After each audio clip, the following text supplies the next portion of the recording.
All right, enough Arsenal. Let's talk about the other semi-final. Jules. Yeah. Paris Saint-Germain Come getting on. it done in Munich Back-to-back at the Olympia finals. Stadion. Bayern losing 1-0. The goal comes early. And I'm going to come out. Remember we said this before. You disagreed with me, right? I'm sorry. You may remember this differently, but you said, well, these two teams could only play this way, the way they played in the first leg. And I said, actually, I think Paris Saint-Germain can play a different way. And I think they will, if needed, in the second leg. Yeah. And I feel vindicated because in that second half, they had 27% possession. And they looked so comfortable without the ball. Yeah. First leg, we saw both teams going for it all the time, back and forth, turning the ball over, man for man all over the pitch. In the second one, I saw a lot of doubling up. I saw a lot of defensive help. And it's not that Luis Enrique was being negative. No. He was managing the game and playing to the strengths, a strength and a style of play that Paris Saint-Germain have in their locker, which I don't think Bayern have in their locker, to be honest. Not that they were in the situation where they needed to play that way, but... No, yeah. I mean, I think Luis Enrique has created a monster, built a monster of a team that can do everything, really, when needed, that can adapt. I mean, the game plan that he had for this game was just perfect, really. There was everything that he asked the players to do, from, obviously, the doubling up on Olise and Diaz, with Ruiz and Joe Neves, from even the goal kicks that Safonov was taken and on purpose, hitting them out for a throw-in behind Olise's back so you could press high and push them like that and make it difficult for Olise to get any kind of momentum and space. It was a genius move. Everything they did was just perfect, even without Hakimi. And obviously scoring early, which is what they do. They did against Chelsea this season. They did against Arsenal last season. They did against Liverpool last season. Especially, and that's why I'm a bit disappointed by the Bayern Munich and Vinny Kompany's tactics. PSG knew that Bayern would come at them, and Bayern came at them far too early. You don't need to go and throw yourself like Bayern did so early on, because all you need is a 1-2, that much space for Kvaratskhelia, a cross for Dembele, who on purpose was playing as a right winger and not as the false nine at the start of the game tonight, exactly for that. And it worked. Well, you're leaving out Warren Zaire-Emery. Yeah, but creating the space for him, but with running from all the way from right back across. Yeah. But that was always the plan, was for the ball on the left, the two right players, so Dembele and Zaire-Emery, or the ball on the right and the two left players, to go in like that. But Dembele found the space for himself. You see, he stops his run, takes a step back, hit it first time. It was just the goal that they drawn up on the tactical board before the game. That's exactly what happened. And I thought Bayern were far too naive the way they started this game. You also left out Fabian Ruiz's pass to cue this all. And I said the 1-2, yeah. Okay, but I want to just mention a moment with Fabian Ruiz, because you may not be aware of this because you were there, whereas I was watching Sky Italia. They had Fauzi Ghulam on, and he talked about the relationship between Fabian Ruiz and Luis Enrique. And he says when they were teammates at Napoli, Luis Enrique was coaching the Spanish national team. He's like, well, he doesn't like me at all. Yeah, you didn't pick him up for the World Cup, yeah. And like, I'll probably never be able to play for him. And then in this game, despite Fabian Ruiz missing time, there was all the stuff with his injury, to put your faith in him, Fabian Ruiz being, I thought he had a monster game. Yeah. I mean, you don't want to single one individual out. But I thought he was big. And that also speaks to Luis Enrique putting his trust, bygones be bygones. With Bayern, other than maybe not attacking as intensely as they did early on, what would you have done differently? What do you think Kompany wishes he could have done differently? For me, Davies should have started this game every day instead of Stanisic. I understand why he's there, obviously, especially in your build-up and everything. But I think you lose a lot of what Davies can bring you. And by the way, we saw when Davies came on, he gives the assist to Kane. But even before that, there was more threat. The PSG defense had to be a bit more on their toes because he's so unpredictable, because he's a winger really playing at left back. Where with Stanisic on that left hand side, it was just there was nothing coming from him anyway. So I was disappointed that David didn't start and then didn't come on earlier, to be fair. And then in a team that lacks so much creativity, when Musiala was not good enough, not just on the shot that he had on the edge of the box that, is a half chance that probably he could have done better or should have done better. But overall, it was not the 10 that you needed for a game like this. Maybe bring on Carl before. Maybe bring on Nico Jackson before. But just change something because, like you said, PSG was so comfortable. I think Serge Gnabry, obviously, this was a game where we missed him. We don't miss. have the real Musiala yet. We will get the real Musiala at some point.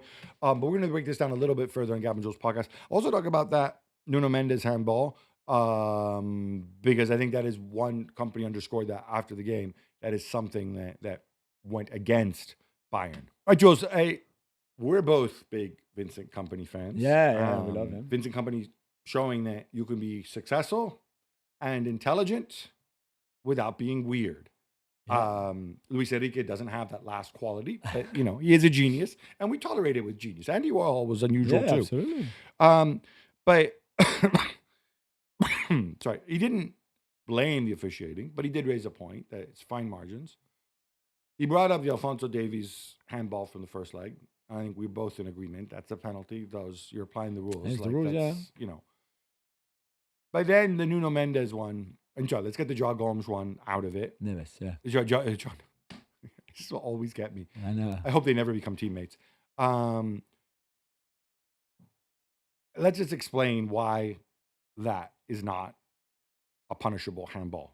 Yeah, because the rule is very clear, whether you like it or not. It's very clear. If a teammate clears the ball away from his own goal, so the ball can't go in the goal as an own goal. I mean, so it will go out anywhere else on the pitch, but it's the arm of one of his teammates. In this case, Vitinha cleared the ball on Wednesday, like towards the Bayern half, but he hit Joao Neves' arm, who were really raised because he didn't expect the ball to come his way and that quickly. Then you don't give a penalty. I know it's handball in the box. We can all see it. Clearly, the Bayern players and staff didn't know the rules. Funnily enough, the people next to me who were Germans knew the rules and said straight away, "It's not a pen. You don't. Those pens they're not pens because it's a clearance from one teammate to not towards another." So that's the rule. I've got no issue with this rule. To be fair, it's it is something where the referee still has a certain amount of discretion because there's things that he has to judge. You have to judge: is it a clearance? Is it like a tackle attempt? Could the ball be going somewhere else? I mean, in this case, obviously not because it's going straight up into the air, right? Yeah. So there's a lot of things to evaluate, but I think that one was pretty. I think this one was simple for the referee to say, and it was really quick, to be fair. The other one was a Nuno Mendes. I think it was about half an hour in. Yeah. This is more complicated because Nuno Mendes has already been booked. An intentional handball is the second booking. Mm-hmm. He's, I think, just inside his own half.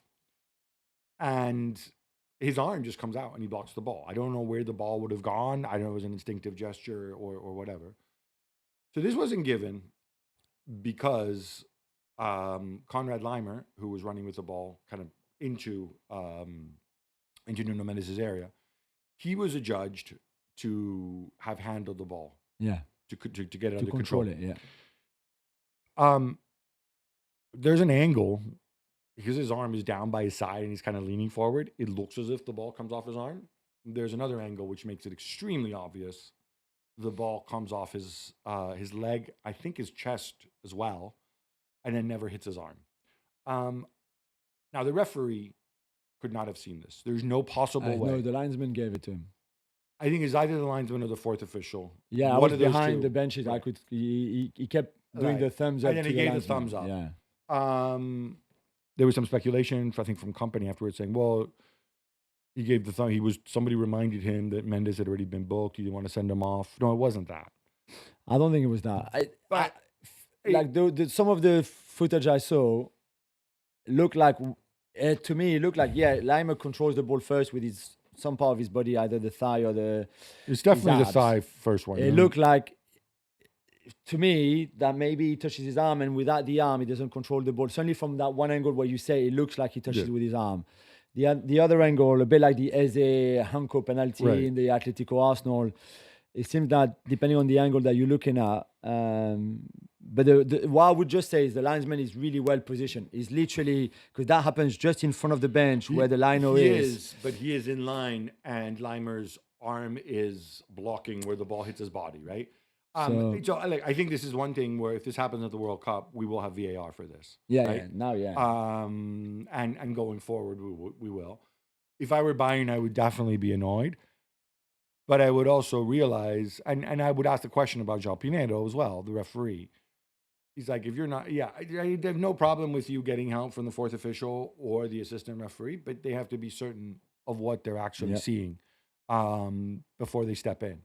And we'll never know. But obviously, losing a guy like Nuno Mendes, going down to 10 man, I think. Oh yeah, that would. I think the arithmetic all changes. It becomes a lot harder if you're going to have 27% possession second half, 10 men. It becomes a different game. Absolutely. So I get that, but those are the rubs.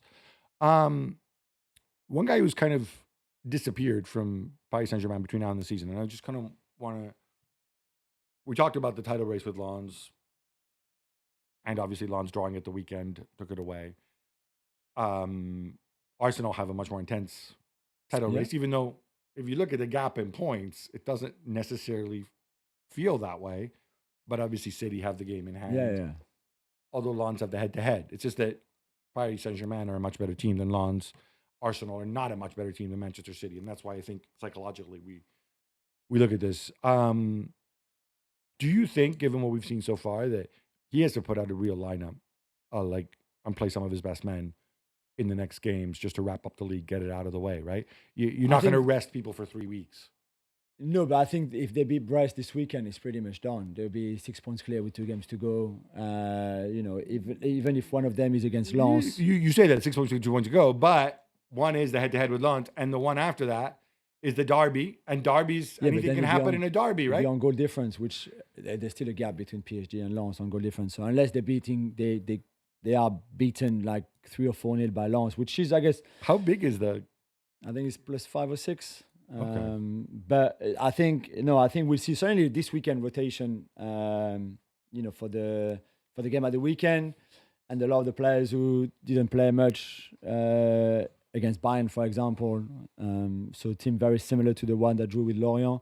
But yeah, it's always risky, I think, to balance the two competition when you get to that stage. Now, Arteta, to some extent, different because he almost has to play the strongest team in the league between now and the end of the season before then thinking about the final. For Luis Enrique, I think there could be a bit of a mix this weekend, and then certainly for the Lens game, that's the one not to lose, and then after that, it be theirs. Final point, we're going to be asking this again and again and again, but what strikes you about this team, I believe, and you'll correct me because I'm sure I'll get this wrong, but I think Marquinhos is 31, Dembele is 28. Yeah. Fabian Ruiz is 30. Yeah. Everybody else has a lot of years ahead of him, right? Yeah.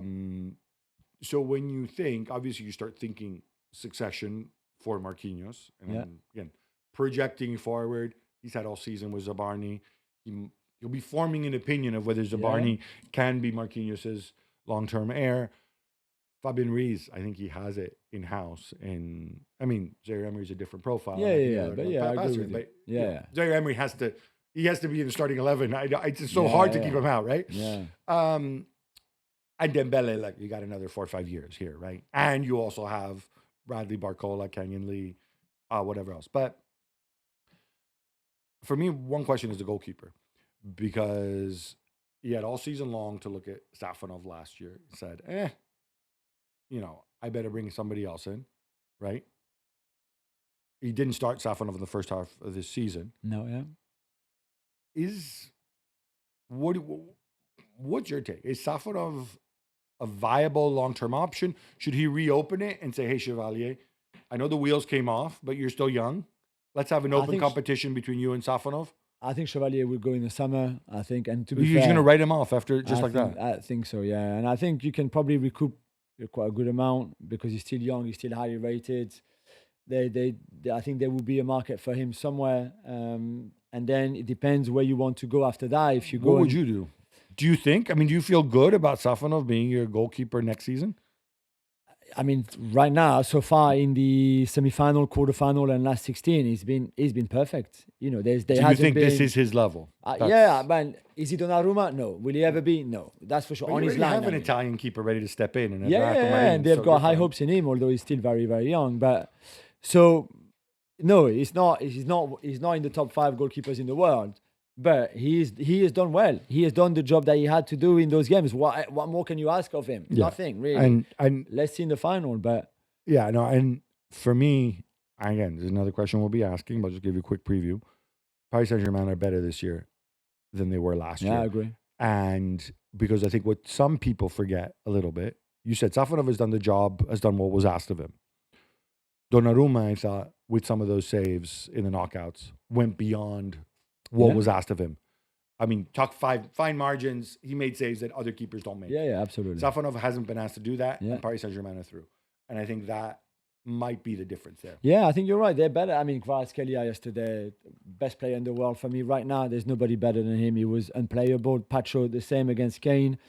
And they are better than they were at this stage last season. Even if they were very good last season at this stage, I think Dembele is better than he was last season at this stage. I think Doué is better than, and I think you can look player by player. Dembele won the Ballon d'Or, by the way. Yeah, but I think you're saying he's win. Better this season, but he's certainly not among the favorites for the Ballon d'Or, which is crazy. I mean, maybe he will. He is. No, but I'm saying maybe he will if he wins the. If he wins the Champions League, I think he's already. But just to, I'm just putting this in context, right? Dembele wins the Ballon d'Or last season. Then you say he's even better this year. Yeah. But then Kvaratskhelia is the best player in the world. Yeah. That tells you where they are. Yeah, right now. Absolutely. I think they're an incredible team again.